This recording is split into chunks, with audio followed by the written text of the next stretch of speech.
right, jabronis, we're back. Hope everybody had a great week. I sure did. For those newcomers, welcome to the Libretti Podcast Diary Show.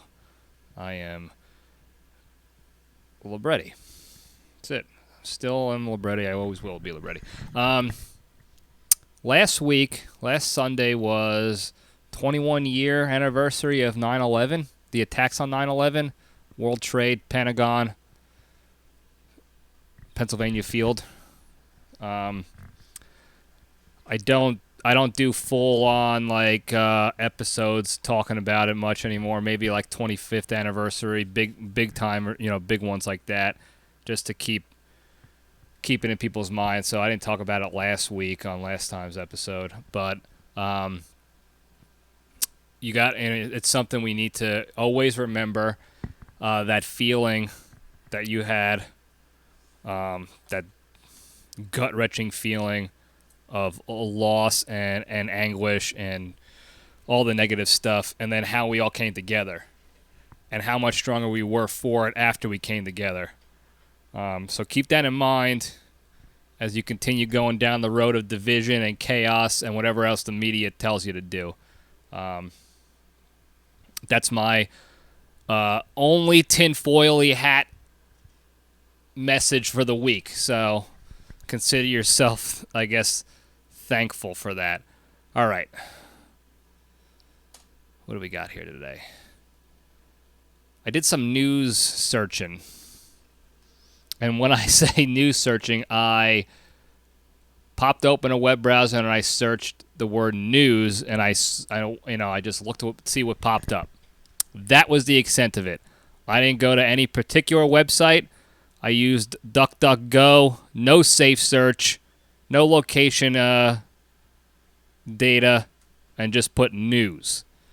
And look through the list to see what's going on in the country and the world and what have you. And apparently, things are getting hot in Utah.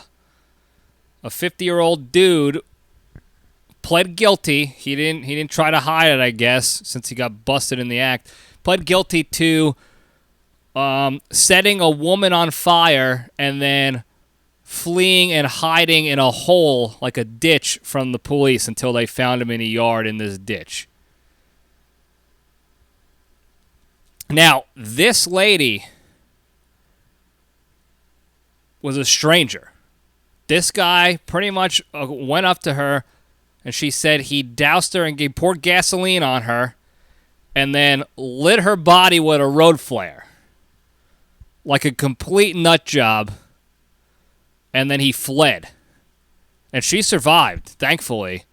She had some scarring and burns and what have yous, but she survived. And this guy ended up pleading guilty to, I don't know, a couple felony charges of, I don't know if it's arson, attempted murder, whatever it is. But that's what's going on in Utah right now. So if you think you had a bad day, because you had to go to gymnastics class, and then you had to go to baseball practice, and then you had to make dinner, let's go ahead and pump the brakes and take the step back and be thankful that you're not on fire right now by some random guy who clearly has seen one too many Andrew Tate videos and took it upon himself to try to light women on fire. Do what he had to do, I guess. So that's the news of the week. Yeah, that's special. All right. Hopefully this will be a quick one. I don't have much going on this week or this past week. Not a lot going on. A couple of minor things I want to discuss, and hopefully we can learn some lessons out of it. So we'll get right into it. We're going to try to keep it all business, no nonsense. Got to minimize the malarkey this week, and we'll just step into the cage.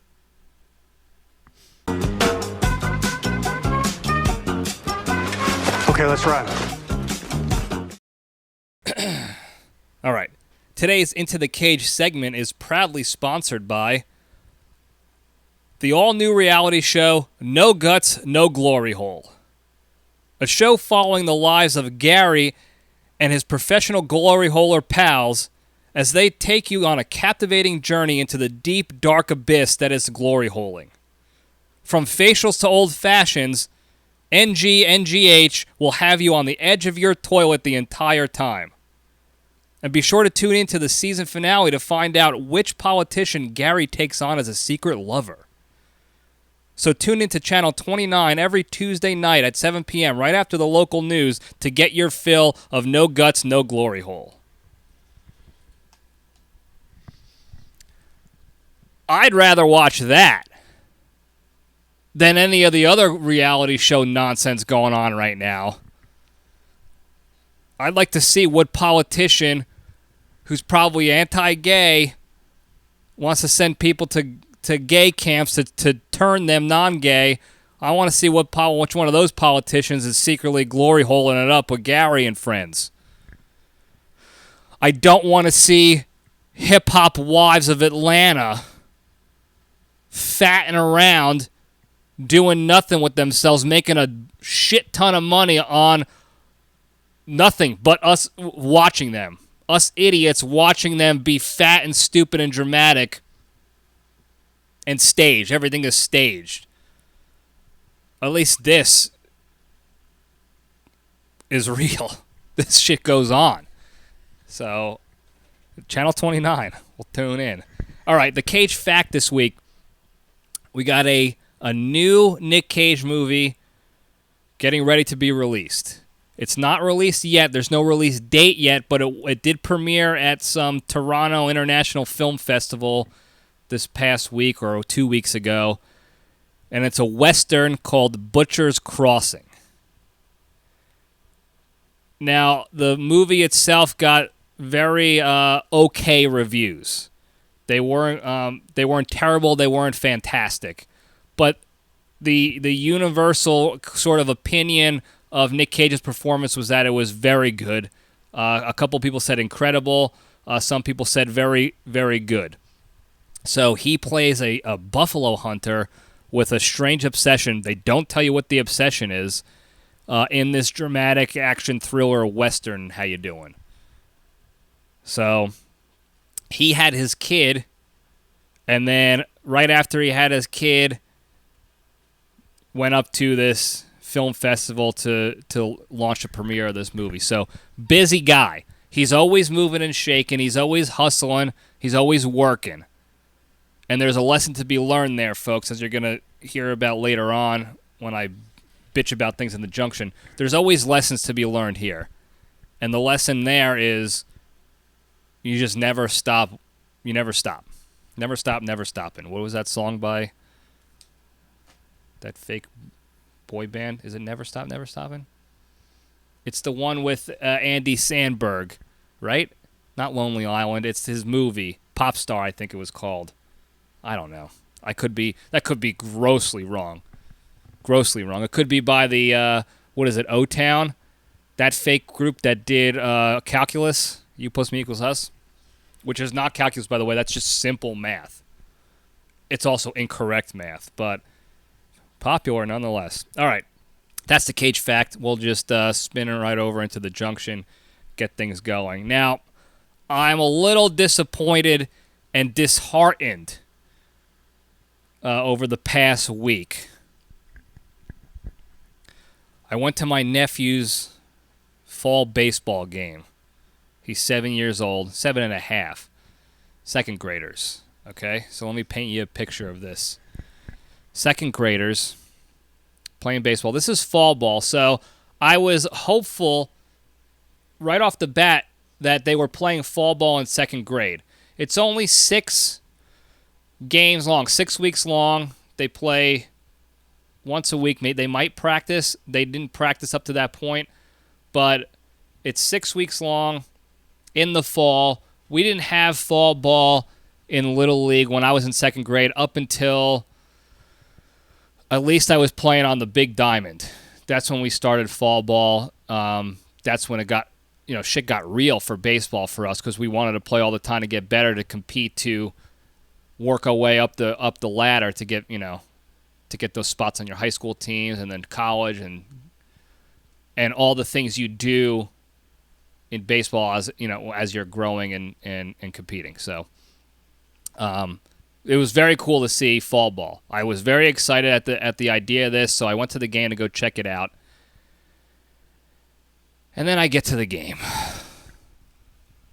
Now, to remind you, they're second graders. So 7, some of them closer to 8 years old. Sorry, folks. Had a phone call. Had to take the call. All right. So 7. Some are closer to 8 years old. Children playing. Now, the first thing I noticed right off the bat, there are no set positions for these kids. Okay? What they were doing was the coaches, quote-unquote coaches, the parents, whoever these adults were telling 9 players to go out to the field at any given time when their team was in the field, and the rest sit on the bench. 9 go out there and then spread out. They had the bases covered. They had a guy on first, a kid on first base, a kid near third base, and a kid supposedly near second base area. A couple of kids hanging around there. That was it. It was coach pitch, no catcher, coach catcher, and then the outfielders were on the infield grass, on a Little League field. This was not a big diamond field where the infield is really the outfield for Little League type kids. This was infield grass on a Little League field. Second grade. Okay? Coach pitch. No score. No positions. No practices prior to that. No organization whatsoever. And no skill whatsoever. Zero skill out there. In fact, my nephew was probably the top 5 on the entire field. Definitely on the team he played with.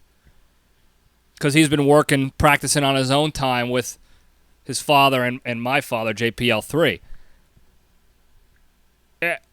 Everybody else, the majority of the kids, were absolutely garbage. Now, before you get mad at me for shit-talking little kids playing Little League,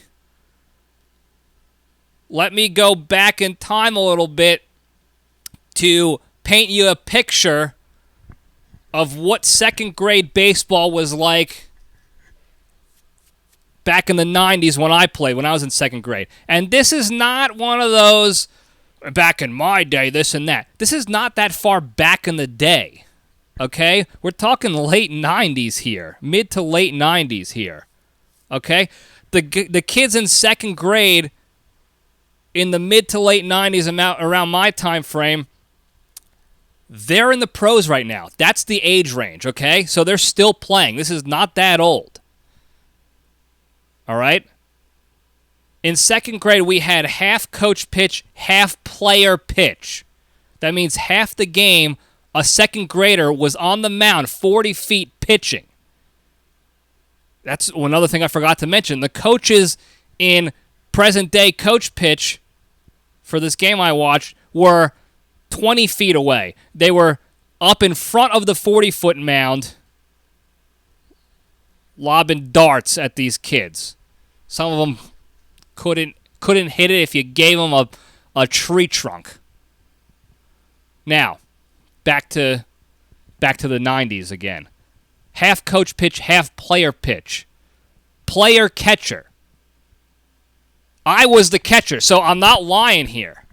This is not like any old, some older kid playing catcher. I was catcher, second grade, 7-ish years old, in full gear. And this was not personalized gear. This is whatever gear they found in the shed at the community center from 1984 for an adult male. So picture that. I'm not even adult male size now as an adult. So imagine me in catcher's gear, adult catcher's gear, as a 7-year-old. And an adult catcher's glove. Catching for both the kid pitch and the coach pitchers. We had at least 2 to 3 practices before our first game. Everybody had a position. We had a lineup. We had substitutions already mapped out. We had a pitching schedule given to us by the coach. Who was going to pitch, how many innings, which game, who was going to come in to relieve if somebody was doing poorly, when the coaches were going to pitch, how everyone was going to play each different position in the field pretty much to get experience in those different positions, to see who's the best at what, who likes one more than the other. And then we worked on different things like bunting, stealing, hitting, sacrifices, tagging up on a fly ball, all through practice through our coaches. 7 and 8-year-olds, second graders. Okay? We had, again, designated positions. I played a little infield, I played a little outfield. We knew ahead of time when we were going to go to each position. All right? We had records. We had scores. My team was sponsored by Grable Movers. That was the name on our T-shirts. They were the sponsor that got on a T-shirt, and we were Grable Movers. I remember the head coach's name. I'm not gonna, say it to got to protect the innocent here. So I remember his name. His kid was on the team. We had Alex was a lefty. He was one of our pitchers. We had Petey at second base. We had Mark who played infield and pitched. We had Kenny who pitched and played first base. I remember it all. And we had scores. And we won and we lost. Well, we didn't lose. We were actually 10-0. Grable Movers was 10-0. And I know that because we had scores. We competed against other teams.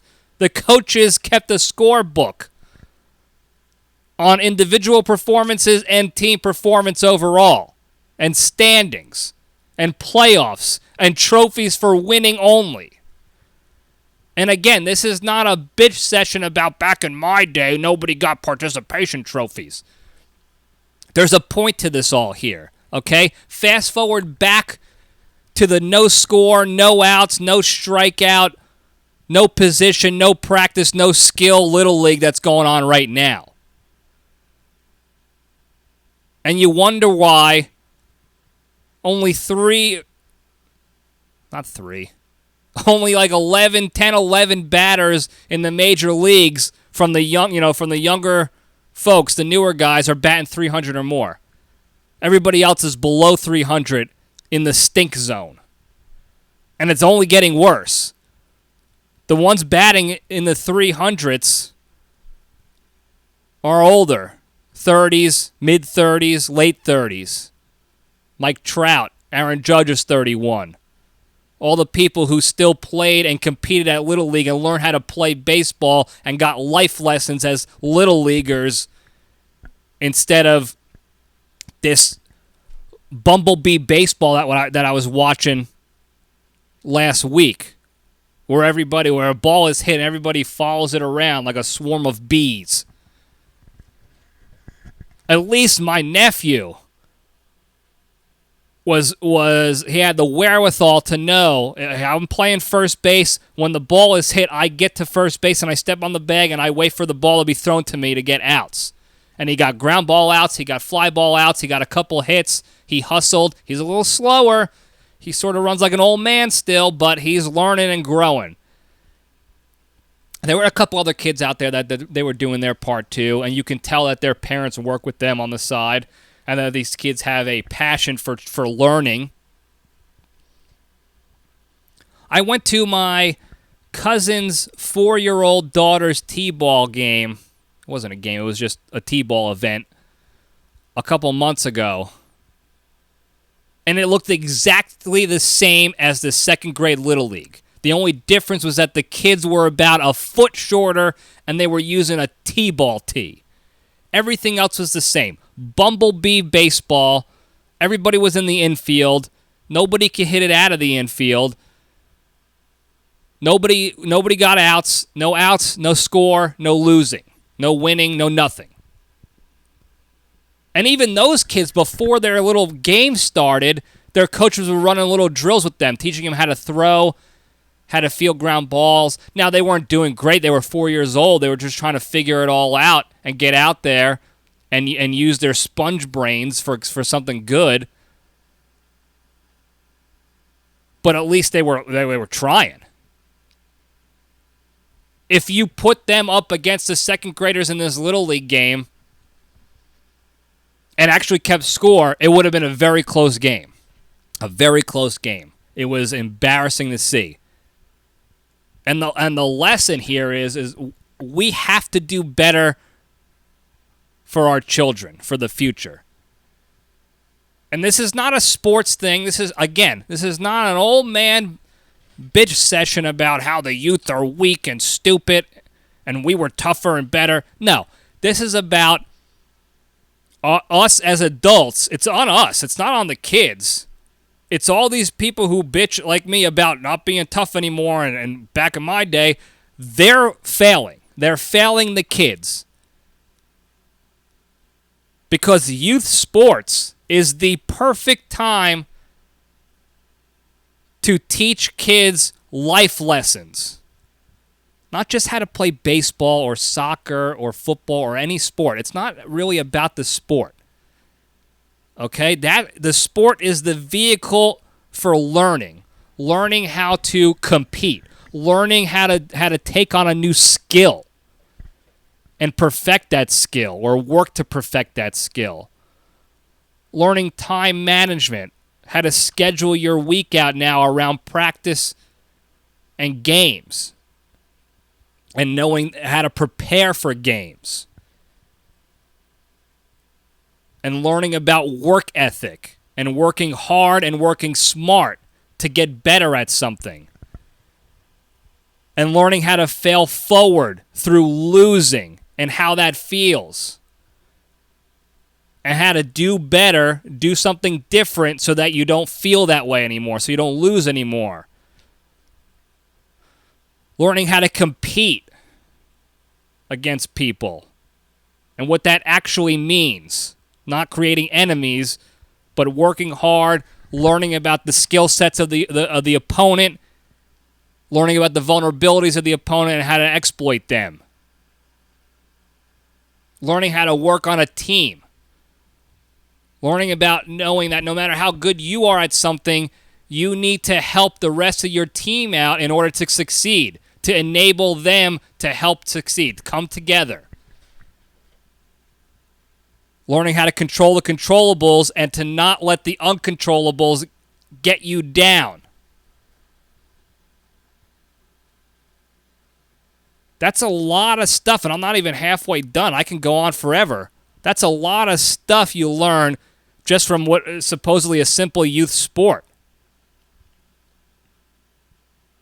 That people have seemed to have forgotten the point of youth sports, some of the main points of youth sports. Not just to get the kids out of the house and tired so mommy and daddy can go rip heaters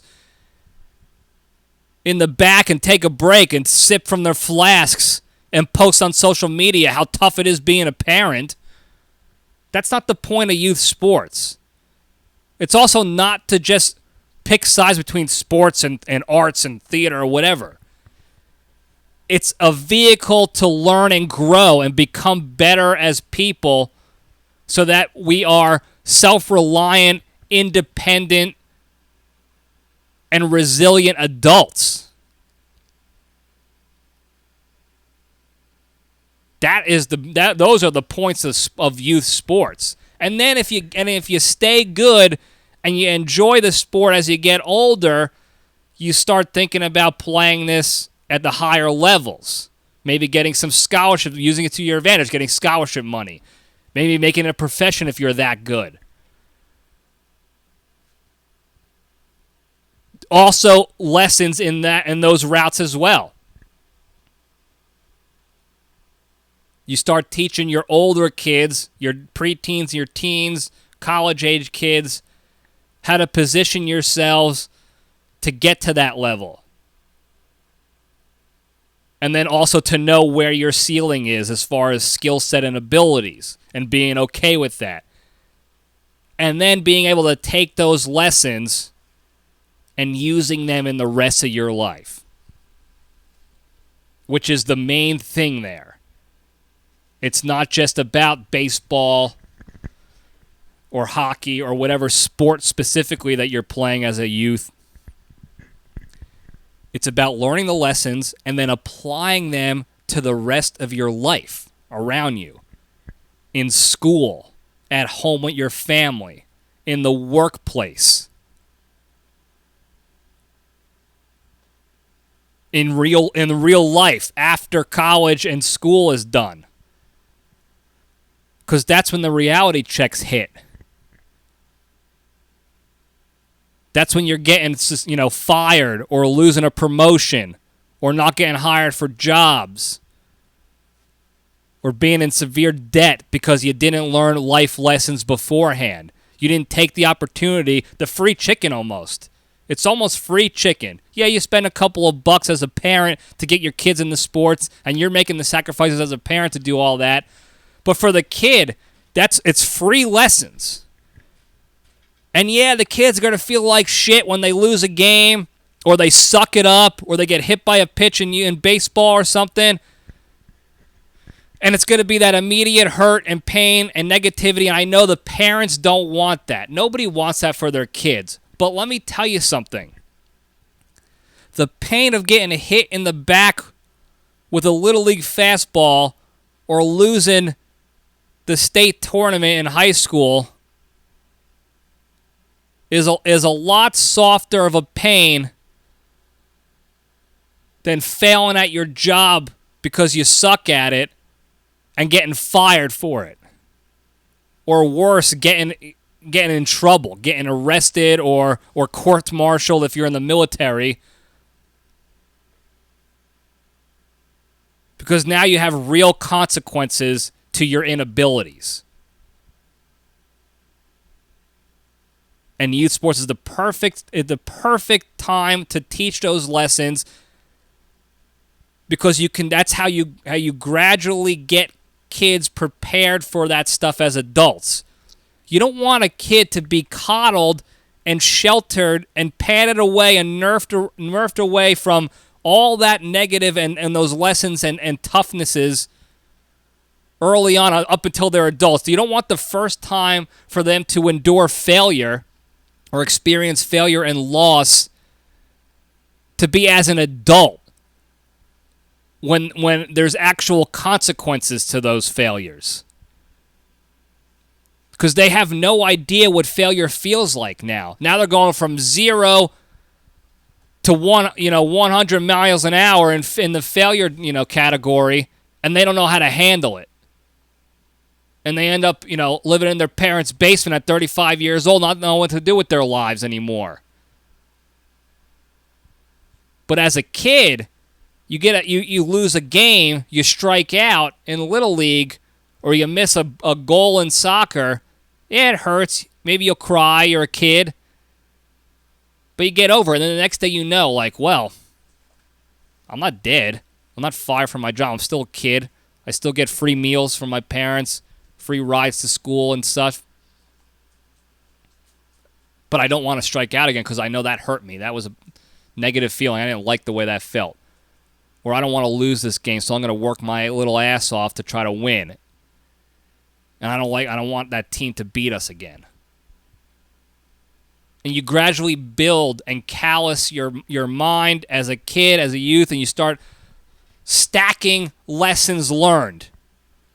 And then on the other side, you're stacking strength, physical, mental, emotional strength, because you've been through stuff and you're expanding your comfort zone out.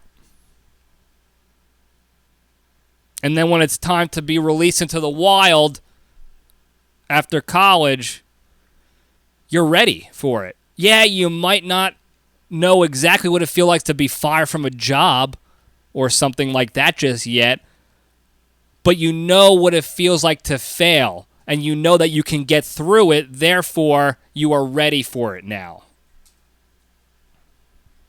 Here's Randy here, and if everyone's watching on YouTubeville, Randy agrees. That's what we want.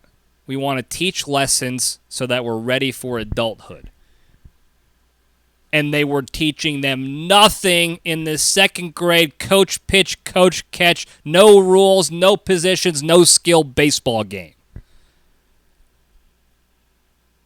Unless the parents were ambitious enough and had the forethought to do it on their own with their kids in their spare time, these kids are getting set up for failure. I can't tell you, over 75% of the kids weren't even paying attention to the game. They had no idea what was going on. They didn't look like they had a clue that they were even there, let alone wanting to be there. They were there because their parents are like, I need a break from parenting. So I'm going to send my kid out on here so he can stand in this field and play with bugs and make goggles out of the mud with his fingies. Make little mud goggles. Sad, okay?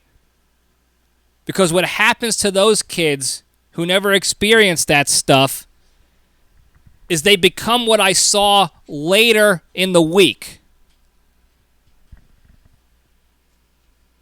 I'm going to pick up my mother from the auto body shop. She's dropping her car off, and I'm in the parking lot across the street. It's a hardware store across the street from the auto body shop. She's going to drop the car off. She's going to cross the street. She's going to get into my car. We're going to drive home. That's how that works. So I get there a little early. Crazy Carol had a prior appointment, and I clearly have nothing else going on in my life. So I'm there several minutes early. While I'm there, this old bag rolls up to the parking lot. She's driving I don't know what year it was, an old Buick Regal Landau. Now, I'll pop a photo off the internet of it up here for you in YouTubeville, to see it. But this thing is not a top-tier vehicle by any means. It never was. Okay, it wasn't like, oh, this used to be an old classic and now it's, older. No, it was a hunk of shit when they made it, and it's still a hunk of shit now. I don't know how it's still driving on the road. She's driving this tannish yellow piss color, like a sun-tanned piss color, like it was faded in the sun. Windows down. She's got a handicap tag on. She's got a dream catcher hanging from her rearview mirror in the car. An old school Native American dream catcher. Feathers and webbery and catching nightmares from people. She rolls up. She's ripping Virginia Slims. Now, these things are like 6 inches long. She has it in her mouth, and it's still sticking out the window. It's so long. It's like Cruella de Vil out there. And she sort of looked like her, too. She had jet black dyed hair. Long. Like a witch. Jet black. She's pushing 75 years old. Her skin is melting off her face like the cheese from the pizza in Teenage Mutant Ninja Turtles. Melting off her face. Like you can see her skeleton through the bags in her eyes. Her eyes were drooping so far down, you can see her skull in the droop. Okay? She was a hot mess. And she's just sitting there in the car now, okay? Old bag of bones with a potato sack on her for skin. A melted potato sack. Now, all of a sudden, this dude comes out of the hardware store. He's about 35-ish years old, mid-30s easily. He's got a name tag on because he works at the hardware store, all right? He's got like a Buddha belly that if his shirt wasn't tucked in, I don't know how it was tucked in, by the way. It looked like a sausage skin on him. Sausage skin, how you doing? If it wasn't tucked in, his gut would be hanging out underneath it and then draping over his belt like a hot muffin coming right out of the oven. He's got a buzz cut like they used to call it the watermelon cut, where it's just like, give me the one all the way around. And it's the same length as his beard. Now, his beard is a chin beard. And it's covering his pelican gullet. So it just looks like he's got a swarm of bees hanging off his chin.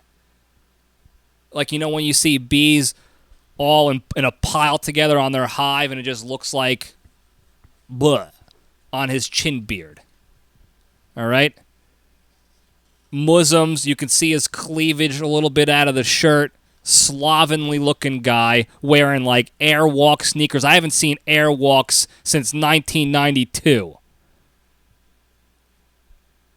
And he's dragging his feet, dragging his heels, slugging into his mother's car. Skeletor lady. Tales of the Crypt. Gets into the car, immediately starts ripping heaters with his mom. Now, I took the step back real quick. I went to assess maybe this kid has a mental disability. There's something going on. No signs whatsoever. This is the kid who didn't learn any lessons in youth sports. Maybe he didn't even play youth sports. Maybe he just played video games with no guidance and then didn't take that video game skill set and do anything with it. And was coddled by his family his entire life to the point where his mommy, who's on her deathbed, the handicap tag is because she's in an iron lung, driving up to pick him up from work every day. That's the future of more than some of the children who don't get these life lessons in these perfectly free chicken situations like youth sports or anything related to that. Anything where they have to compete and learn a new skill and work as a team on something. And it said two things to me. This kid, this guy, he was a guy. He actually looked older than me. Is that one, it motivated the hell out of me to move out of my parents' house as soon as possible. I don't care if I have to live out of my own truck to be independent again. I needed to do it because I did not want to end up like that guy. And then it just made me sad that his parents failed him. We can dog on the guy. He's an adult now, so you have to have some sort of self-accountability and responsibility to be an adult. But it was clear his parents failed him. If you never learn how to be held accountable for things and responsibility and independence, you don't even know how to do any of that stuff. Just like I can't do a backflip right now. I never could do it. I never learned how to do a backflip, so I can't stand up right now and just do a backflip. And then someone has to tell me, you're an adult. You should be able to know how to do a backflip by now. Yeah, I should if I was taught how to do a backflip as a kid or if I tried to learn it early on. Now, a backflip is clearly not a requirement to be a successful adult, but it's an example of something that you don't just wake up and do. Okay? You can't just wake up and be responsible and independent and self-reliant. You have to be taught these things. And if we're not teaching our kids how to do them and finding any reason to teach these lessons, like youth sports, like second grade Little League Baseball, they're never going to learn. And you're going to be picking them up from the hardware store and smoking yourself to death together for the rest of your short, miserable lives. And that is the lesson here. To wrap it all up, is that we have to be better for our kids. If you have kids, if you're a parent and you're listening to this, take any opportunity. I know you're tired. You work all day, and then you got to take care of these piss pants kids, and you just want to turn the TV on, turn the iPads on, turn the internets on, and let them go out and do their own thing and not have to worry about it anymore. But I promise you, you will regret it if you continue doing that. Part of being a parent is making these sacrifices. Okay, this is what you signed up for. And I know there's a small percentage of people who didn't sign up to be parents and are parents anyway. It happens, I get it. But for the vast majority of you, especially the ones who are bitching and moaning on social media about how tough it is being a parent, you chose this life. Okay? You chose to bring life into the world, and now you're responsible for teaching that life how to be a self-reliant, independent adult. So that one day they can go on social media and bitch about their children and how tough it is to be a parent. Make the sacrifices, okay? Every choice has a consequence. And guess what? For all you parents who didn't realize that, or choosing to have kids is the consequence of sacrificing a lot of your freedoms in life to be a parent, you could have learned that lesson as a youth in youth sports or something like that if your parents taught it to you. Choosing to swing at that pitch in the dirt results in a strikeout, and you lose the game. Choosing not to practice hard results in you sucking, and you don't make the team the next year. That's a lot less painful than failing as a parent. So teach your kids these lessons. Find the reasons, find any sort of excuse or avenue to teach these lessons. And youth sports is the perfect avenue to do it, especially since most of the stuff can be taught by the coaches. And it's a couple hours a week. All right? And it gets them out of the house, and you get them to learn stuff and work hard and figure the shit out. So please be better, so that we don't have to go to any more Little League games where 7-year-olds are playing worse than 4-year-olds. So that we don't have to weep for the future anymore. And that's all I got for today, folks. Before I go, very quick, we'll hit the big three. The 3 pillars to staying strong and to being a better, happier, less stressful human being in your life. Number 1, exercise every day. No matter what it is, going for a walk, hitting the gym, taking on a sport, whatever it is, get to moving and shaking and burning calories and getting chemicals pumping through your body so that you can be healthier mentally, physically, and emotionally. Number 2, the hardest thing to do is don't be a shitty person. Be a good human being. And don't just talk about it, be about it. Posting on social media to be kind while you're a piece of shit behind the scenes to your friends and family and strangers is not working. That is not how you be a better person. Okay? You don't just post a public announcement, be kind, like me, and then go be an asshole in private. It takes effort. Being kind and not being a shitty person takes a lot of effort, more so than anything else. It's a lot easier to be a shitty person than it is to be a good, nice person.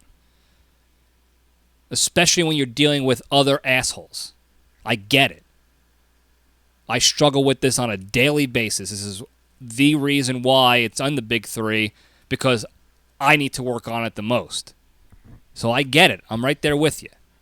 But take the step back and realize you're dealing with other human beings who have feelings and emotions and stressors and shit going on in their lives that you know nothing about. Before you be that shitty person, think about that. Use your noggins. Number 3, the most important one, be genuinely thankful and grateful for all the good you have in your lives. Be grateful if you were taught lessons and dealt with those pains and stressors as a kid so that you can be more prepared and ready to deal with it as an adult. I couldn't be more thankful for that, to my parents for that, and for the coaches I had and the mentors I had throughout my childhood, into my teenhood, into adulthood, and even now still.